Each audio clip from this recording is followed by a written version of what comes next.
더 잘 살고 더 잘 죽고 싶어지는 책. 이어령의 마지막 수업.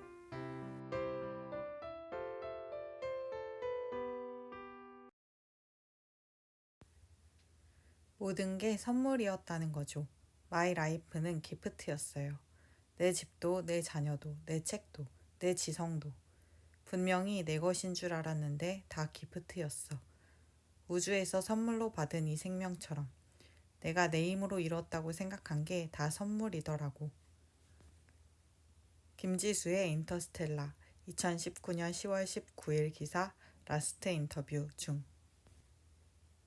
김지수 기자님은 이어령 교수님과의 마지막 인터뷰를 기사로 연재한 후에 매주 화요일 이어령 교수님과의 인터뷰를 이어나갑니다.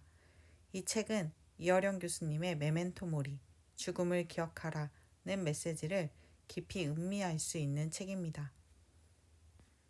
죽음을 다루는 책들을 읽을 때 가장 주의해야 할 것은 죽음의 세력에 덮이는 것입니다. 죽음은 힘이 있어서 죽음을 생각하는 것은 때로 우리를 짓누르거나 두려움을 주어 일상을 살아가는 것을 어렵게 할 수 있습니다. 하지만 이어령의 마지막 수업은 죽음에 대해서 깊이 생각해 보지만 그 어두움에는 사로잡히지 않도록 오히려 죽음을 통해 탄생의 빛을 보도록 우리를 도와주는 책입니다. 이제부터 이 책 속에서 인상적이었던 부분을 나누어 보고자 합니다.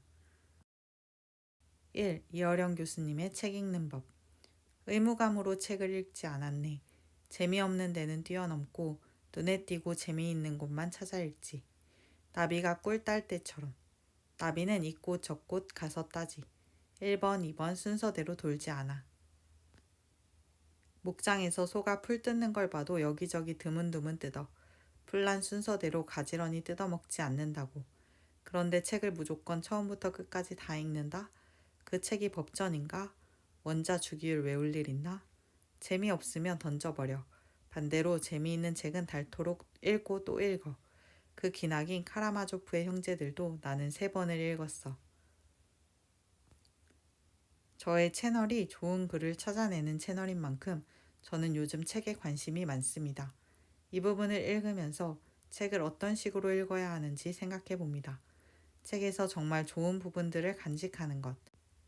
책을 처음부터 끝까지 원자 주기율 외우듯 공부하는 것이 아니라 나의 삶에 맞아드는 부분을 버리 꿀을 먹듯 소가 풀을 뜯듯 내 것으로 만드는 것이 독서의 참 맛인 것 같습니다.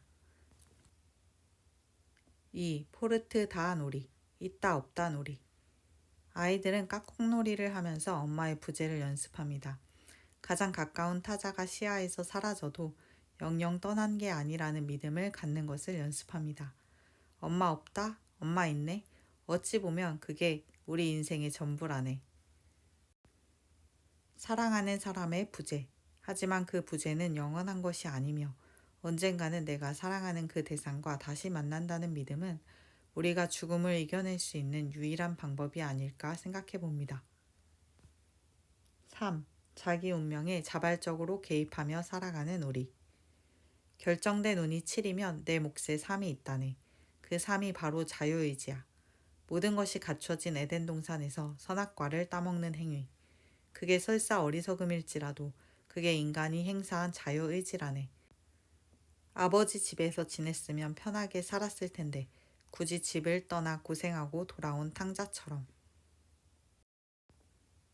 어차피 집으로 돌아올 운명일지라도 떠나기 전의 탕자와 돌아온 후의 탕자는 완전히 다른 사람이라네. 그렇게 제 몸을 던져 깨달아야 잘났거나 못났거나 진짜 자기가 되는 거지. 알겠나? 인간은 자신의 자유의지로 수만 가지 희비극을 다 겪어야 만족하는 존재라네. 우리는 운명론에 많은 부분 갇혀서 삽니다. 어떤 유명 강사는 공부는 90%가 유전이라고 말했습니다. 금수저와 흑수저, 그리고 그 타고난 차이를 더 벌어지게 만드는 것 같은 사회 속에서 내가 할 수 있는 일은 별로 없어 보이기도 합니다. 하지만 이어령 교수님은 자신의 인생의 마디마디마다 자기가 책임지지 않고 운명의 책임을 전가하는 것을 경계합니다. 노력해봐야 소용없다는 자조를 경계하라고 합니다. 우리의 인생에는 내가 어찌해 볼 수 있는 영역이 있습니다. 자유의지는 사람을 로봇이 아닌 사람으로 만들어주는 영역입니다. 지름길로 가지 않고 샛길로 간 적이 있더라도 그 모든 여정은 나를 나로 만들어주는 과정이었음이 분명합니다. 4. 99마리 양과 1마리 양. 4천만에 속해 있어도 한 사람은 그냥 한 사람이야. 99마리 양을 버려두고 1마리 양을 구하러 간다는 예수의 말을 생각해 보라고. 왜 그랬을까? 99마리가 1마리보다 귀한 것 같지? 경중이 다를 것 같지? 아니야, 99마리도 다 1마리씩이야.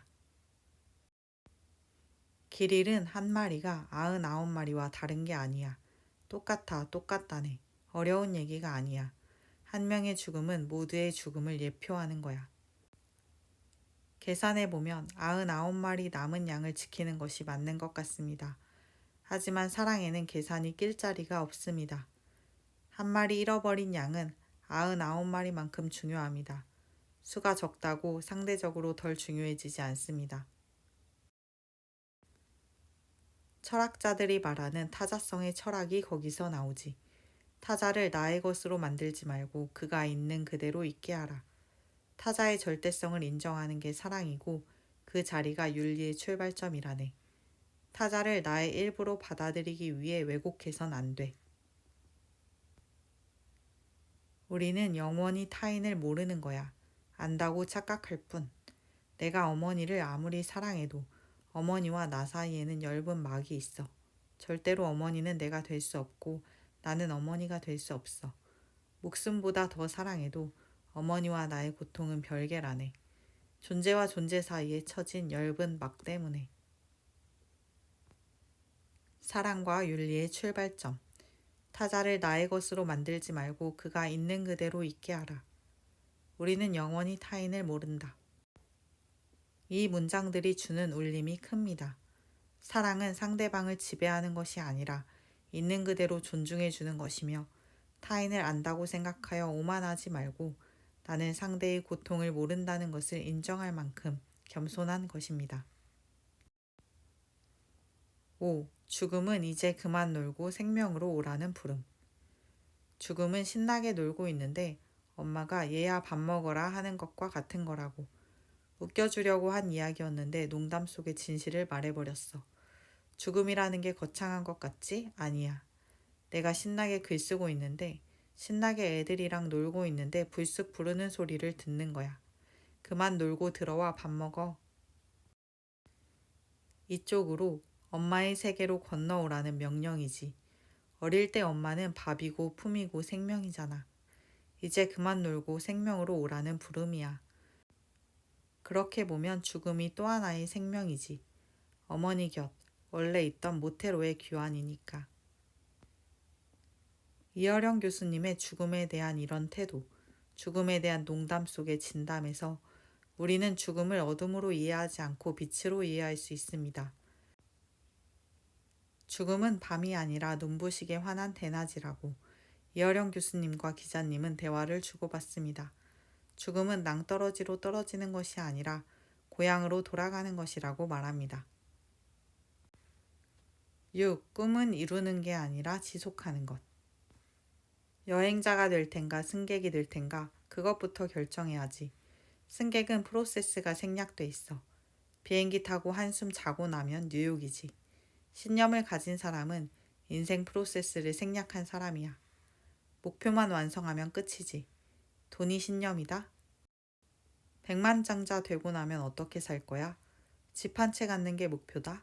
집들이 하고 나면 허무해서 어떻게 살아? 꿈이라는 건 빨리 이루고 끝내는 게 아니야. 그걸 지속하는 거야. 꿈 깨면 죽는 거야. 이어령 교수님에게 인생은 어떤 목표에 도달하는 것이 아니라 계속해서 꿈을 꾸는 것, 꿈을 지속하는 것입니다.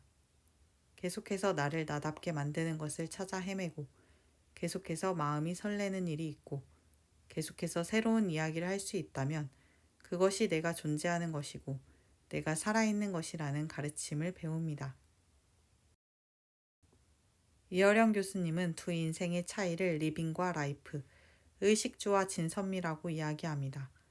월급을 많이 받고 자식이 더 좋은 학교에 가는 것이 목적이 되면 리빙이며 기쁨이 없고 인생이 내내 고되기만 합니다. 이어령 선생님은 우리에게 길을 일탈해서 길을 잃을 자유를 가지고 노예가 아닌 정체성을 가진 한 사람으로서 살게 하는 자유를 추구하면서 살라고 조언합니다.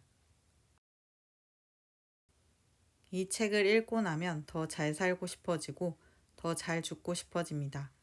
신나게 놀다가 엄마가 밥 먹으라고 부르면 집으로 들어가는 어린아이처럼 재미있게 살다가 편안한 집으로 돌아가고 싶어집니다.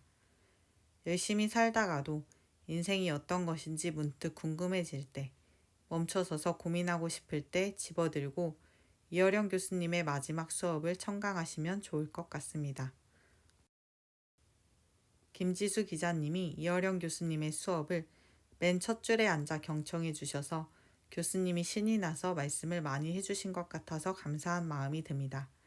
기자님의 손을 거쳐 인터뷰의 여백이 잘 살아나고 멋진 한 권의 책이 되었습니다. 이상으로 이어령의 마지막 수업에 대한 저의 작은 나눔을 마치겠습니다. 들어주셔서 감사합니다.